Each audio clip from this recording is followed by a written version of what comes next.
네, 안녕하세요. 찻집아저씨 강석입니다. 네, 안녕하세요. 찻집아저씨 강석입니다.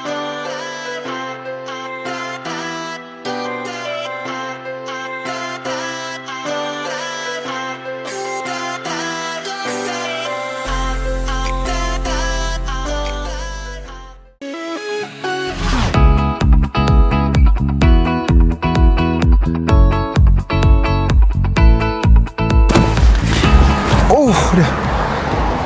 네, 안녕하세요. 찻집아저씨 강석입니다. 오늘 제가 아시는 분은 아시겠지만 평상시에 레일을 타고 다니는데 가끔 사용하는 벤츠, 제가 이게 2015년 220 C220 디젤 모델이거든요.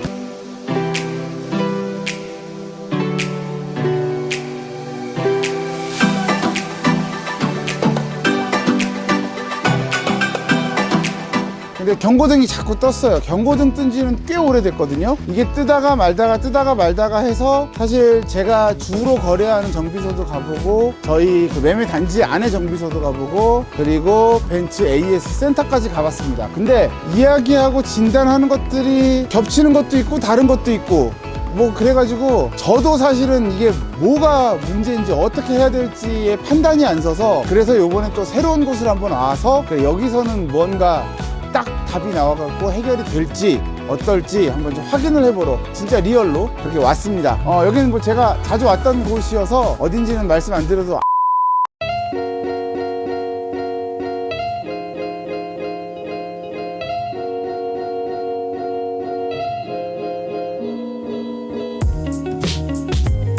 일단 이 차를 입고를 시키고 쉽게 얘기해서 치료가 잘 안 되는 차였는데 여기서는 확실하게 치료가 될지 어떻게 될지 한번 확인을 해보도록 하겠습니다. 정말 리얼로 지금 이거 뭐 미리 뭐 다 해보고 이런 거 아니에요. 어떤 결과가 나올지 한번 확인을 해보시죠. 다른 정비소 갔더니 이건 DPF다. 근데 얘가 AS 기간이니까 벤츠를 들어갔어요. 또 DPF가 아니다. 무슨 센서에서 뭔가가 뜨는데 뭐 이거 저거 막 이런 것들을 봐야 된다. 비용은 뭐 어느 정도 들 것 같다. 근데 잘 기억이 안 나요. 아무튼 그런 식으로 돼서 근데 또 언제 들어올지 모르고, 그리고 또 이제 경고등이 들어오면 특별한 증상은 없는데 변속 타이밍이 좀 늦어지는 것 같아요. 경고등 들어오면 한번 밤에 이제 고속도로 타는데 경고등이 들어와가지고 그 상태로 밟아봤더니 나가더라고요, 차가. 그 RPM이 뭐 말도 안 되게 막 한 120km 가는데 막 4단 5단에서 막 그러고 있고, 그래갖고 막 이렇게 페이스부터 해도 먹지도 않고, 그 ECU에서 뭐 경고등 떠가지고 고속주행 못하게 해주는 거다 뭐 그런 거 같기는 한데, 한 1년 동안 계속 경고등이 들어왔다 나갔다 하는데, 들어올 때마다 제가 한 3군데, 그러니까 AS 센터까지 3군데를 가봤는데 다 하는 말이 달라요. 다르죠. 예. 그러니까 여기는 무슨 말인지 들어오려고 온 거거든요. 그래서 그래. 여기서 딱 이게 수리가 가능할지 그런 것들을 좀 확인하고, 가능하다고 하면은 이제 경고등 안 들어오게 수리를 해주실 수 있는지. 일단은 제가 말씀을 드릴 수 있는 거는 기본적으로 지금 독일 계열 차량들은 이제 벤츠라든지 아우디 폭스라든지 이런 독일 계열 차량들은 비슷하게 시스템들을 좀 쓰이고 있는데,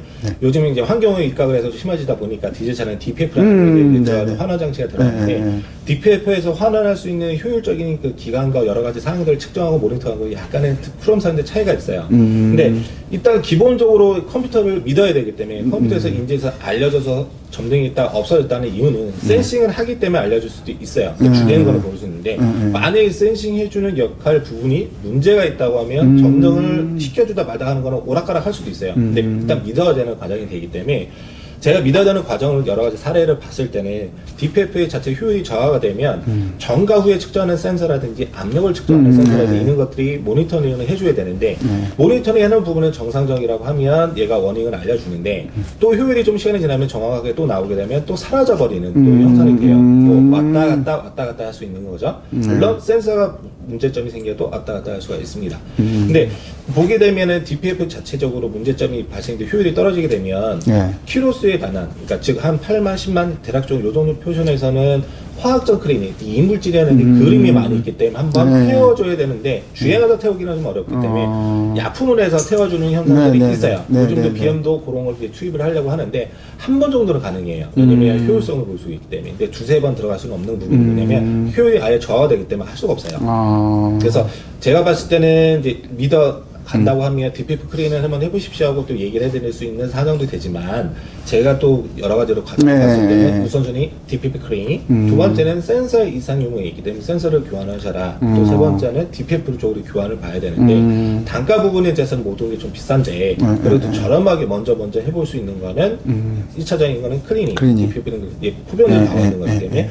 그다음에 두 번째 센서들의 몇 가지 요소들 물론 삼수 센서, 압력 센서, 전과 후가 있으니까 그 두 가지나 압력 센서를 교환을 해보시고 더불어서 이제 그 센서를 교환하는데도 또 그렇다고 하면 DPF 쪽을 아예 교환하려면 되는데 악조건이 된다고 하면 DPF 경고는 계속 돌아요. 1차 필터 이상이나 들어오는데 그러진 않은 이상은 전 과정을 거치면 좀 나아지는 수가 볼 수가 있고요.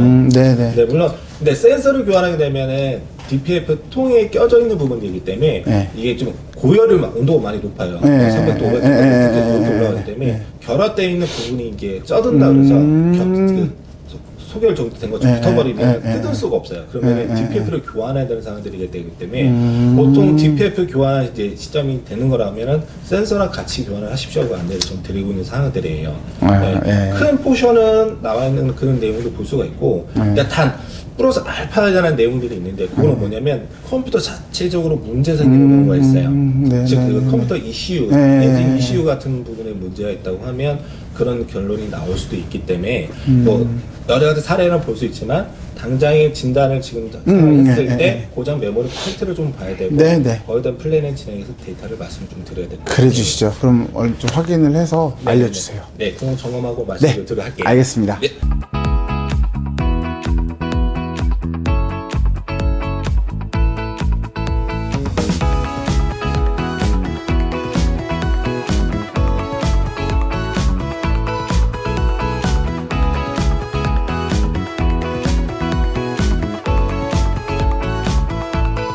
연료 압력이 좀 높다는 거. DPF를 교환하라고 보호 보증이 안 된다.